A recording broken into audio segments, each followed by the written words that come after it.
तर वसईची बोईदापाडा या ठिकाणची ही दृश्य आपण पाहतो। वाळीव सातिवली या परिसरामधला हा औद्योगिक परिसर आहे आणि त्या ठिकाणी मुसळधार पावसामुळे खांद्यापर्यंत या ठिकाणी पाणी आलेलं आहे। वसईच्या बोईदापाडा या परिसरामध्ये मुसळधार पावसानंतर अशी अवस्था आहे। कमरेपर्यंतच्या पाण्यातून नागरिकांचा या ठिकाणी प्रवास, तर काही ठिकाणी मोठे ट्रॅक्टर्स जे आहेत त्यातून सुद्धा लोकांना रेस्क्यू केलं जातंय। तर वसई सातिवली या परिसरामध्ये असलेल्या वसई पूर्व बोईदापाडा या ठिकाणची ही दृश्य आपण इथे पाहतो। अग्निशमन दलाची गाडी देखील या ठिकाणी पोहोचलेली आहे आणि अग्निशमन दलाच्या जवानांकडनं या ठिकाणी महिला, लहान मुलं यांना रेस्क्यू केलं जाते। हा संपूर्ण औद्योगिक परिसर आहे। तर लोकांना आता या ठिकाणाहून बाहेर काढलं जात आहे। ही दृश्य आपण या ठिकाणी पाहत आहोत।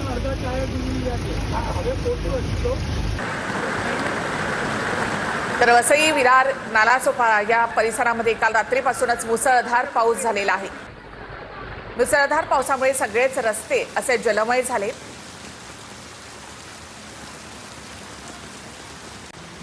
या परिसरामधल्या बऱ्याचशा कंपन्यांना देखील आज सुट्टी जाहीर करण्यात आलेली आहे। तर लोकांच्या घरामध्ये सुद्धा अशा प्रकारे पाणी शिरले आपण पाहतो। तर वसईच्या बोईदापाडा या ठिकाणची ही दृश्य, काही तुरळक नागरी वस्ती आणि त्याचबरोबर हा संपूर्ण औद्योगिक परिसर आहे। तिथे आता बसेस ज्या आहेत, कंपन्यांच्या बसेस ज्या आहेत त्या सुद्धा अडकून पडलेल्या आहेत। भाजप आमदार कार्यालयामध्ये सुद्धा इथे पाणी शिरलेलं आहे, आपण इथे पाहतोय। तर वसईच्या बोईदापाडा या ठिकाणचे हे दृश्य, तर स्नेहा दुबे यांचं हे कार्यालय आहे, जनसंपर्क कार्यालय। तर या ठिकाणी देखील आता पाणी शिरलेलं आहे। आमदार स्नेहा दुबे यांच्या कार्यालयामध्ये या ठिकाणी पाणी शिरलंय। तर वसईच्या बोईदापाडा या ठिकाणी संपूर्ण पाणी सध्या पाहायला मिळतंय।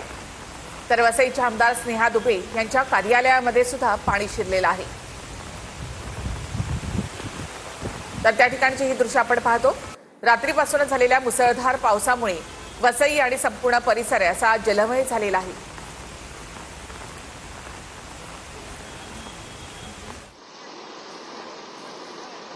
तर मुंब्र्यातली ही दृश्य आपण या ठिकाणी पाहतोय।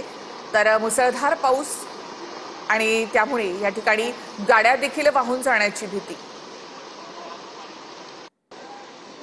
तर दुचाकी गाड्या ज्या आहेत त्या ठिकाणी पावसामध्ये वाहून जात असल्याचं आपल्याला पाहायला मिळत आहे। तर पाण्याचा जोर देखील या ठिकाणी वाढलेला आहे। तसंच नागरिकांच्या घरामध्ये सुद्धा पाणी शिरलंय। घरातलं सामान जे आहे ते सुद्धा वाहून जाताना पाहायला मिळतं। तसंच ज्या छोटे टपऱ्या आहेत त्या टपऱ्या देखील या ठिकाणी या पाण्याच्या प्रवाहामध्ये वाहून जाताना आपण पाहतोय। एक व्यक्ती आपली दुचाकी या ठिकाणी पकडून ठेवायचा प्रयत्न करतोय, मात्र पाण्याचा जोर इतका आहे की त्यामध्ये या दुचाकी देखील वाहून जाताना पाहायला मिळत आहे। मुंब्र्यामधली ही दृश्य आपण पाहतोय।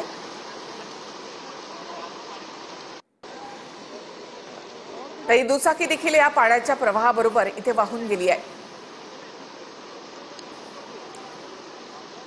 त्याचबरोबर छोट्या टपऱ्या जसं म्हटलं की त्या देखील पाण्याच्या प्रवाहामध्ये या ठिकाणी वाहून जात आहेत। ठाण्याच्या मुंब्र्यातील अनेक भागामध्ये सध्या अशीच अवस्था पाहायला मिळते। संपूर्ण हा भाग जलमय झालेला आहे। तसंच वाहून जाणाऱ्या पाण्याचा जोर इतका आहे की त्यामध्ये टू व्हीलर देखील वाहून जात आहेत। तर मिठी नदी ओव्हरफ्लो झालेली आहे। मिठी नदीचं पाणी पात्राच्या बाहेर आलेलं आहे। थेट आपण जाऊयात आमचे प्रतिनिधी गिरीश गायकवाड यांच्याकडे। गिरीश, तुम्ही मिठी नदी पात्राच्या जवळपास आहात। ओव्हरफ्लो झाली आहे मिठी नदी आणि संपूर्ण जे घाण पाणी आहे त्यातलं ते सगळं बाहेर पडताना पाहायला मिळतंय।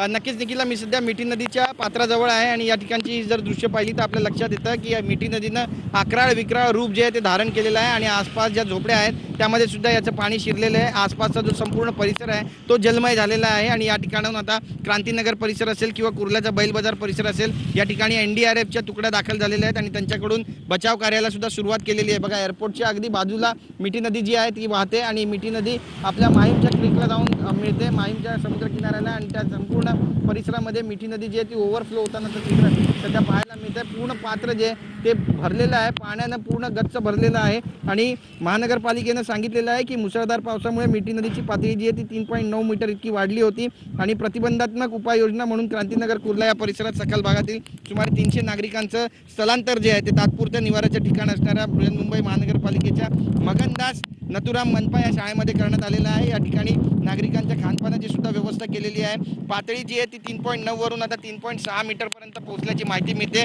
कारण समुद्राची भरती जी आहे ती ओसरलेली आहे आणि मिठी नदीची पातळी देखील ओसरू लागल्याची माहिती महानगरपालिका देते। पण वास्तव जे आहे ते आपल्या समोर आहे, कशा पद्धतीनं मिठी नदी पूर्णपणे खचून भरलेली आहे आणि पाणी जे आहे ते लोकांच्या घरामध्ये सुद्धा शिरलेलं आहे, इमारतींमध्ये शिरलेलं आहे, सोसायट्यांमध्ये शिरलेलं आहे आणि हे पाणी नेमकं कधीपर्यंत ओसरणार हा आताच्या घडीचा सगळ्यात मोठा प्रश्न आहे। आणि सूचनांचं काटेकोरपणे पालन करा अशा पद्धतीचा जो संदेश आहे तो महानगरपालिकेने दिलेला आहे। मिठी नदीच्या आसपास जी घरं आहेत त्यांना सुद्धा धोका पातळी मिठी नदीनं ओलांडली आहे, त्यामुळे सतर्कतेचा इशारा दिलेला आहे। कशा पद्धतीनं ही मिठी नदी ओसंडून वाहते त्याची दृश्य आपण पाहतोय। माझा कॅमेरामॅन सिद्धेश नाईकला सांगेल की मिठी नदीची जी दुसरी बाजू आहे ती सुद्धा दाखवावी रस्त्याची, जेणेकरून लक्षात येईल की कशा पद्धतीचं सध्या वातावरण या संपूर्ण भागामध्ये। आपण रस्ता क्रॉस करून ही मिठी नदी दाखवतोय, कशा पद्धतीनं ही मिठी नदी जी आहे ती बँड्रा BKC परिसरातून जाते आणि पुढे चुनाभट्टीच्या मार्गे जाऊन नंतर बँड्रा कलानगर आणि मग माहीम क्रीकला जाऊन ही मिठी नदी मिळते आणि कशा पद्धतीनं मिठी नदी जी आहे ती पूर्ण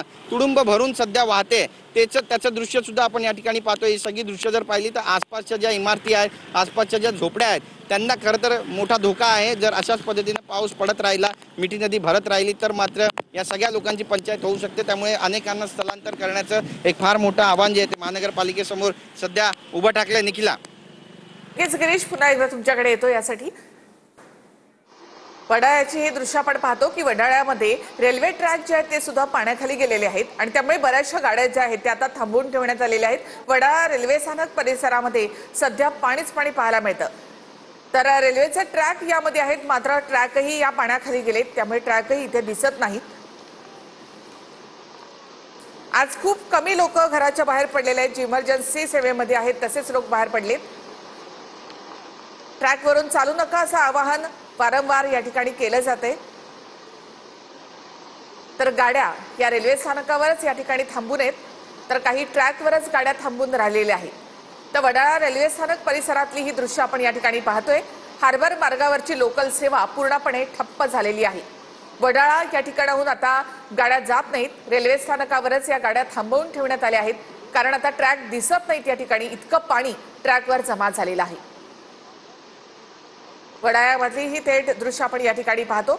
लोकल ट्रेन ज्या आहेत त्या फलाटावरच थांबलेल्या आहेत, त्याचबरोबर ट्रॅकवर काही गाड्या ज्या आहेत त्या थांबून आहेत।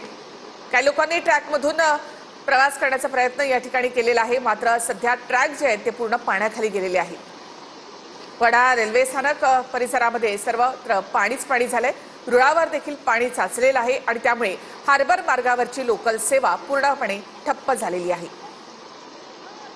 मुसळधार पावसामुळे वडाळा रेल्वे स्थानक परिसरामध्ये सध्या गाड्या थांबवण्यात आल्यात। हार्बर मार्गावरच्या सर्व लोकल थांबवून ठेवण्यात आलेले आहेत, त्यामुळे ही सेवा ठप्प झाली आहे। गाडीतून उतरून काही लोकांनी ट्रॅकवरून चालत जाण्याचा प्रयत्न या ठिकाणी केलाय।